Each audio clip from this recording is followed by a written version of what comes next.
আমাদের সকলের দিলের হৃদয়ের স্পন্দন, হ্যাঁ, সারা বাংলাদেশের আলোড়ন সৃষ্টিকারী প্রকৃত নবীর ওয়ারিসদের মধ্যে অন্যতম হযরতুল আল্লাম হযরত মাওলানা রফিকুল ইসলাম মাদানী উপস্থিত হয়ে গেছেন। আলহামদুলিল্লাহ। উপস্থিত আছেন উম্মাহ দরদি, প্রিয় রাহবার, প্রিয় বড় ভাই, বিশিষ্ট ইসলামিক ব্যক্তিত্ব মুফাসসিরে কোরআন হযরতুল আল্লাম মুফতি হারুন ইজহার চৌধুরী দামাত বারাকাতুহু। আজকের আমাদের আয়োজনের প্রধান মেহমান আমাদের তৌহিদের মুয়াজ্জিন, কারা বিজয়ী শেখুল হাদিস আল্লামা মুফতি জসিমউদ্দিন রহমানী হাফিজাহুল্লাহ, তিনি আলোচনা করবেন। আমার অত্যন্ত প্রিয় লোকগুলো আজকে মাহফিলে ছিল। মাওলানা মাহমুদুল হাসান গনবী, রফিকুল ইসলাম মাদানী, মুফতি হারুন ইজহার সাহেব, আতালাল্লাহু বাকাআহুম। 90% মুসলমানের দেশ, আবার তো আমরা গণতন্ত্রে বিশ্বাসী, অধিকাংশ যেদিকে সেদিকে, অধিকাংশ কোরআন লাথি দেওয়ার পক্ষে। কিরে, অধিকাংশ কি এই দেশের অধিকাংশ মানুষ সমকামিতা পছন্দ করে? এই দেশের অধিকাংশ মানুষ মদ চায়? তাহলে এই অধিকাংশের কথা বলে এটা মিথ্যুক, প্রতারণা এবং ধোঁকা, পুরাটাই ধোঁকা। এটা দিয়েই আস্তে আস্তে আস্তে 53 বছরে মদকে জায়েজ করছে, সুদকে জায়েজ করছে, ঘুষকে জায়েজ করছে, পতিতালয়কে জায়েজ করছে। এখন ট্রান্সজেন্ডারবাদ জায়েজ করা শুরু হয়েছে শরীফ শরীফার গল্প দিয়ে। LGBTQ সমকামিতাকেও প্রমোট করা শুরু হয়েছে। নাউযুবিল্লাহ মিন যালিক। সবকিছু প্রমোট, সবকিছু হালাল। রসুলকে গালি দেওয়াও জায়েজ, বাক স্বাধীনতা, ব্যক্তি স্বাধীনতা। কোরআনকে লাথি মারাও জায়েজ, ব্যক্তি স্বাধীনতা, বাক স্বাধীনতা। এই সব কিছু হয়েছে গণতন্ত্রের মাধ্যমে। এই গণতন্ত্র দিয়ে হবে আলহামদুলিল্লাহ। একটু দেরিতে হইলেও গতকালকে বা পরশুদিন আমাদের ধর্ম উপদেষ্টা মাওলানা আ.ফ.ম. খালেদ হোসেন সাহেব বলছে, ঘরে বসে বসে ওয়াজ করলে হবে না, আপনি দেশ চালাইতে এসে দেখেন এখানে যদি ফকিহুন নফস, বড় আল্লামা, বড় মাওলানাও এসে দেয়, তবুও তাকে রাষ্ট্রের কল্যাণে মডেল লাইসেন্স দিতে হবে। বলে দিচ্ছে, বলছে এটাই হলো সেকুলার রাষ্ট্রের আসল। আল্লাহ উনাকে নাকায়াত দান করুক। এই দেশ সেকুলার রাষ্ট্র। এখন ফতোয়া দাও, দেশ দারুল হরব না দারুল ইমাম?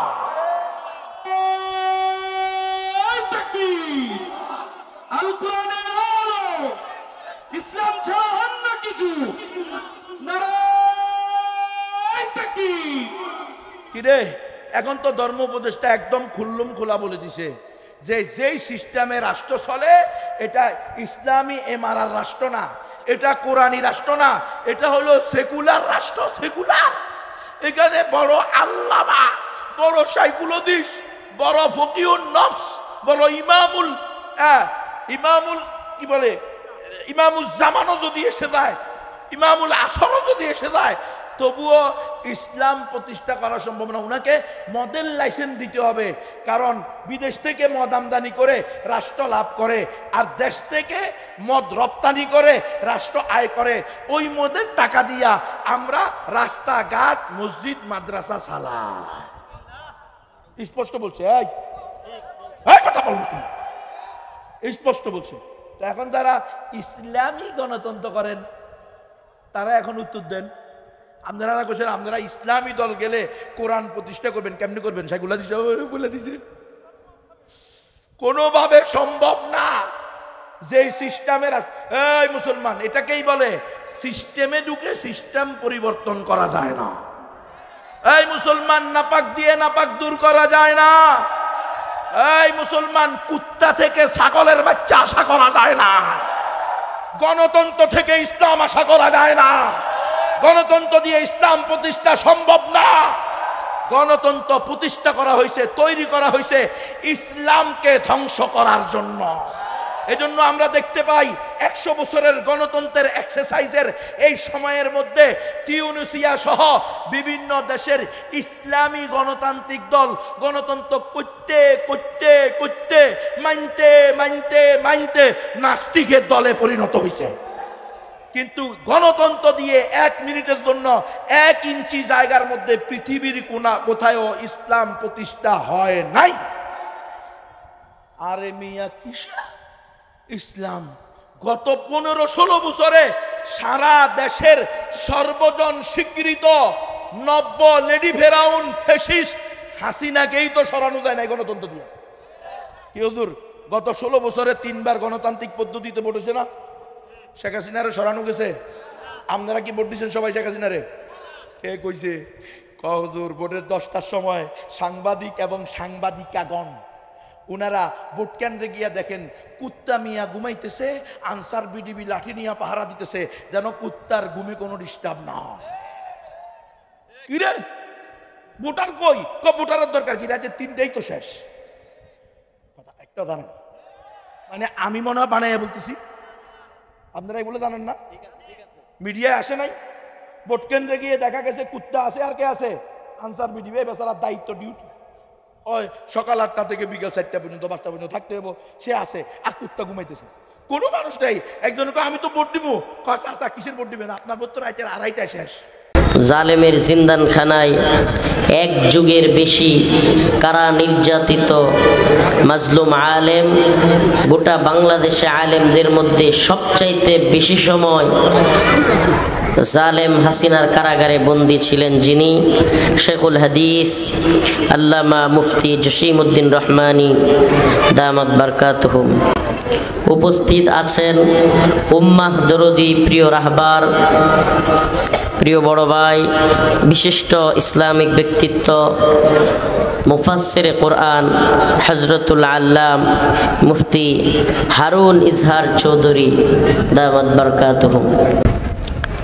একটু আগেই এশারের নামাজের আগেই আমাদের মধ্যে আলোচনা করে গিয়েছেন আমার প্রিয় বড় ভাই,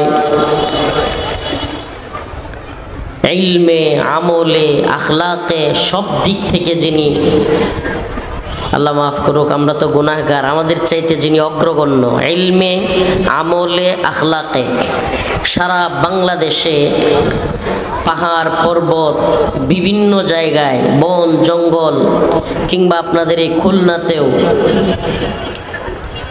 যিনি অমুসলিমদেরকে দাওয়াতি কাজ করে অক্লান্ত পরিশ্রম করে যান, দাঈ ইলাল্লাহ, পার্বত্য চট্টগ্রামের মর্দে মুজাহিদ, আমলে, আখলাকে, ইলমে সব দিক থেকে উপরে।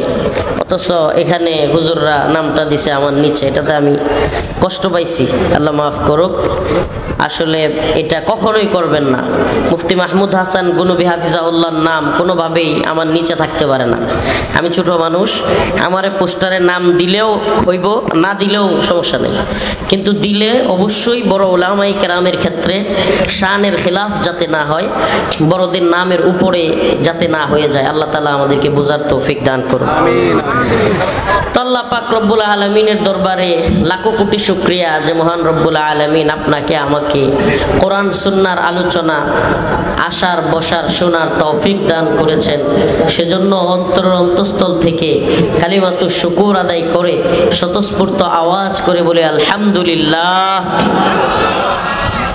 আমার সামনে উপবিষ্ট আছেন মুরব্বিয়ানে আযম, প্রিয় যুবক ভাইরা, স্নেহের ছোট ভাইরা, পর্দানিশীন মা ও বোনেরা, আবারও অন্তরের অন্তঃস্থল থেকে আল্লাহর দরবারে এই মর্দে মুজাহিদ আলেমদেরকে একত্রে পেয়েছেন। আমি তো গুনাহগার, কিন্তু এখানে যাদেরকে পাইছেন প্রত্যেকটা মানুষ মাজলুম, শুধু মাজলুম না, এমন মাজলুম যে এই একত্রে এতগুলো মাজলুম মানুষকে পাওয়া, সুবহানাল্লাহ।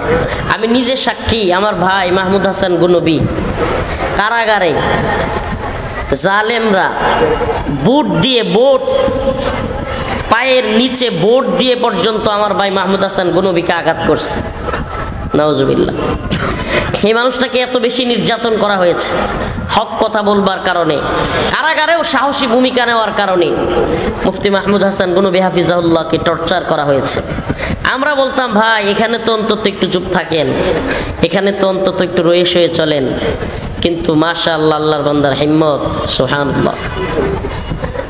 আল্লাহ তাআলা তার ইমানি জজবাকে, দ্বীনি মেজাজকে কবুল করুক, বলে না আমিন।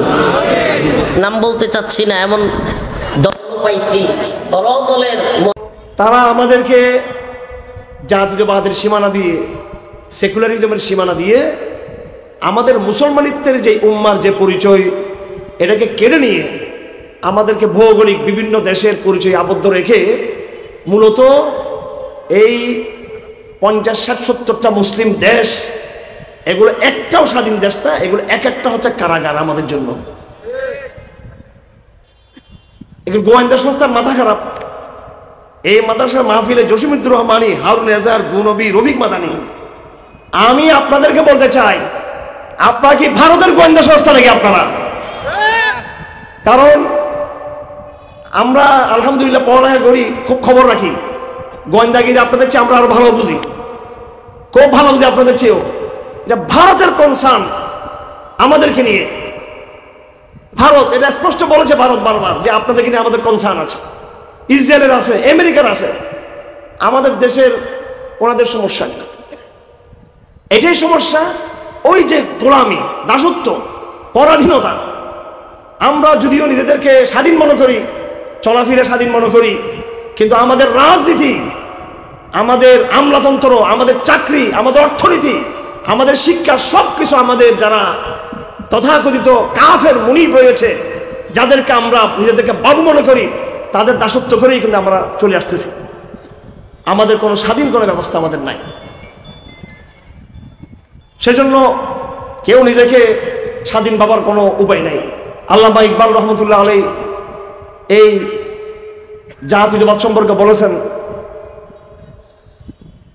তিনি তার বিখ্যাত কবিতার মধ্যে ভৌগোলিক জাতীয়তাবাদ, এক মুসলিম দেশের নাগরিক আরেক মুসলিম দেশে যেতে পারে না, অথচ আপনি দেখবেন প্রত্যেকটা মুসলিম দেশে তাদের ইমিগ্রেশনের ব্যবস্থা এমন যে সেখানে পাশ্চাত্যের কোনো দেশের জন্য ভিসা লাগে না। আপনি আরব দেশে যাবেন, বাঙালিরা হয়রানির শিকার হবে। মালয়েশিয়াতে যাবেন, আপনাকে ইমিগ্রেশন থেকে পাঠিয়ে দিবে বাংলাদেশে, যত আপনি শিক্ষিত হন না কেন। কিন্তু সমস্ত মুসলিম দেশের ইমিগ্রেশনে আপনি যাবেন, যারা শুকুরের মাংস খায়, শরাব খায়, বেবিচার লিপ্ত থাকে, ওই লাল কুকুরগুলোর জন্য, তাদের জন্য পাসপোর্ট, ভিসা সবকিছু ফ্রি তাদের জন্য। একটা পরাধীন অবস্থার মধ্যে আমরা আছি। আমরা নিজেদের দেশে পরাধীন। আমাদেরকে যারা আন্তর্জাতিক কুফার, এরাও শত্রু মনে করে। আমাদের দেশে যারা সরকারি বিভিন্ন সংস্থা আছে, এরাও আমাদেরকে আপন মনে করে না। কথা ঠিক কিনা? আল্লামা ইকবাল এ বলেছেন, इस दौर में मैं और है मैं और जम और साकी ने बना किया रोविशे लुत्फ सितम और मुस्लिम ने भी तामीर किया अपने हरम और तहजीब के आजर ने तरशवाय सनम और। যে এই যুগে শরাব নাম পাল্টে গেছে, এই যুগে মূর্তির নাম পাল্টে গেছে। তাহজিব কে আজর নে तरशवाय सनम और, আগে ইব্রাহিমের পিতা উনি মূর্তি তৈরি করতেন, আর বর্তমানে ইব্রাহিমের পিতার মতো এরকম পাথরের গাছের মূর্তি তৈরি হয় না। এখন মূর্তি সফটওয়্যার চলে আসছে, গণতন্ত্রের মূর্তি আর জাতীয়তাবাদের মূর্তি। এখন ইকবাল বলেন, उन ताज़ा खुदा में बड़ा सबसे वतन है जो उसका पेरहन है वो मजहब का कफन है। তিনি বলেন, বর্তমানে যতগুলো মূর্তি রয়েছে, শিরকের প্রতীক রয়েছে, তার মধ্যে জাতীয়তাবাদ, দেশভিত্তিক ভৌগোলিক জাতীয়তাবাদ, এটা হচ্ছে সবচেয়ে বড় মূর্তি। এটা ইকবালের কথা। ইকবাল দেওবন্দের ছাত্র না, ইকবাল হাটহাজারিয়া পড়িয়ার মাদ্রাসার ছাত্র না, ইকবাল হেফাজ ইসলামের দায়িত্বশীল না, ইকবাল নিজাম ইসলাম পার্টি জমিয়ত উলামা ইসলামের লোক না। আল্লামা ইকবাল উনি পাশ্চাত্যে পড়ালেখা করেছেন, ইউরোপে পড়ালেখা করেছেন, সেখান থেকে তিনি ডক্টরেট করেছেন, দর্শন নিয়ে পড়ালেখা করেছেন, ফিলোসফি নিয়ে পড়াশোনা করেছেন। তিনি তার সারা জীবন কাটিয়েছেন সেখানে। তিনি কাছে থেকে দেখেছেন এই আন্তর্জাতিক এই কুফরি ব্যবস্থাকে কাছে দেখে দেখেছেন। আমার ভাইরা, আমাদের সংকট, আমাদের ক্রাইসিস, এটা কোন জায়গায়? আমরা তো কথায় কথায় বলি যে আমাদের মধ্যে ঐক্য নাই, আমাদের ঐক্যবদ্ধ হওয়া দরকার। আমাদের ঐক্যবদ্ধ হবার আগে আমাদের কিস্তি ঠিক করতে হবে আগে। যাক, এখন ওই আলোচনা করতে গেলে অনেক, কারণ আমার ওই ডায়াবেটিস আছে, দীর্ঘদিন জেলে ছিলাম, রাত্রে তো আমাকে বেরিয়ে পড়ে রাখতো বেশিরভাগ, তো যে কারণে আসলে রাত্রে আমি কথা বলতে পারিনি। তো যেহেতু এসে গেছি, এজন্য মনে রাখবেন আমাদের এই ইসলামের মৌলিক বিষয়গুলো জানা নেই। প্রায় শুনি হিন্দু ছেলের সঙ্গে মুসলিম মেয়ে প্রেম করে ধরা খেয়ে যাচ্ছে। ধরা খাও কেন, যাও কেন? প্রায় শোনা যায় খ্রিস্টান হয়ে গেছে, 2 কেজি চাল পেয়ে খ্রিস্টান হয় কেন? পরিবেশের কারণে ঈমান নষ্ট হয়ে গেছে। এর মূল কারণ কি জানেন? মূল কারণ হচ্ছে ঈমানটা অর্জন করতে কষ্ট করা হয় নাই। মা বাপ মুসলমান, পরিবেশ মুসলমান, ওয়ারিশ সূত্রে আমরা সবাই মুসলমান। এই কারণে যেই ঈমান পরিবেশের কারণে অর্জিত হয়েছে, ওই ঈমান পরিবেশের পরিবর্তনে পরিবর্তন হয়ে যায়। কি বললাম? যেই ঈমান, এটা মনে থাকবে তো নাকি? কেবল ওয়াজ শুনে জিজ্ঞেস করলে কিচ্ছু পারে না। কি বলছি এখন? যে ঈমান পরিবেশের কারণে অর্জন হয়েছে, সেই ঈমান যেহেতু পরিবেশের কারণে অর্জিত হয়েছে, পরিবেশ চেঞ্জ হলে ঈমানও চেঞ্জ হয়ে যায়। আর যেই ঈমান পরিবেশের কারণে না, জেনে বুঝে কষ্ট করে অর্জন করা হয়েছে, সেই ঈমান উত্তপ্ত বালির উপরে শুয়ে রেখে উপরে পাথর চাপা দেয়, তারপর ঈমান থেকে চুল পরিমাণ সরাতে পারে না, সেখান থেকে বলে আহাদ আহাদ। আল্লাহর নবী মুসাইলামাতুল কাজ্জাব, মিথ্যা নবী দাবিদার, আমাদের নবীর কাছে সে চিঠি লিখল, ফাইন্নি উশরিকতু ফিল আমর, আমাকে আপনার সঙ্গে নবুয়তের ব্যাপারে শরীক করা হয়েছে। কে লিখলো? কে? মুসাইলামা আল কাজ্জাব, নবীর যুগী সে নবুয়ত দাবি করেছিল। ফানিসফুল আরদি লি ওয়া নিসফুল লাকা, অর্ধেক পৃথিবীর নবী আপনি, অর্ধেক পৃথিবীর নবী আমি। চিঠির শুরুতে লিখেছিল মিন মুসাইলামাতা রাসূলিল্লাহি ইলা মুহাম্মাদিন রাসূলিল্লাহ, আল্লাহর রাসূল মুসাইলামার পক্ষ থেকে আল্লাহর রাসূল মুহাম্মাদের প্রতি। আল্লাহর নবী উত্তর লিখলেন মিন মুহাম্মাদিন রাসূলিল্লাহ ইলা মুসাইলামাতাল কাজ্জাব, আল্লাহর রাসূল মুহাম্মাদের পক্ষ থেকে মিথ্যাবাদী মুসাইলামার প্রতি। এই চিঠি নিয়ে পাঠাইলেন কাকে দিয়ে? মসজিদের নববীর সামনে একটা 16 বছরের বাচ্চা কিশোর খেজুর বিক্রি করত, তাকে দিয়ে। এই ছেলে তো আর জানে না চিঠিতে কি লেখা আছে। সে মুসাইলামাতুল কাজ্জাবের কাছে ইয়ামানে গিয়ে চিঠি দিল। মুসাইলামা তো যখনই দেখেছে আল্লাহর রাসূল মুহাম্মাদের পক্ষ থেকে মিথ্যাবাদী মুসাইলামার প্রতি তাকে সরাসরি মিথ্যা বলা হয়েছে, তেলে বেগুনে জ্বলে উঠল। যুবককে বলল, এই তুই কি বিশ্বাস করিস আমি যে আল্লাহর রাসূল? যুবক চিন্তা করলো, আল্লাহর রাসূল যাকে বলেছে মিথ্যাবাদী, ও তো সত্যবাদী হতেই পারে না। বলছে, না, তোমাকে আমি বিশ্বাস করি না, তুমি মিথ্যাবাদী। একটা আঙ্গুল কেটে ফেলল। এখনো স্বীকার করো? না। 2টো আঙ্গুল, 3টা আঙ্গুল। হাতের আঙ্গুল শেষ, পায়ের আঙ্গুল সব কেটে ফেললো, এক একটা অঙ্গ বিচ্ছিন্ন করলো, রক্ত ঝরতে ঝরতে ধুকে ধুকে মারা গেল। ইমান থেকে চুল পরিমাণ সরাতে পারে নাই।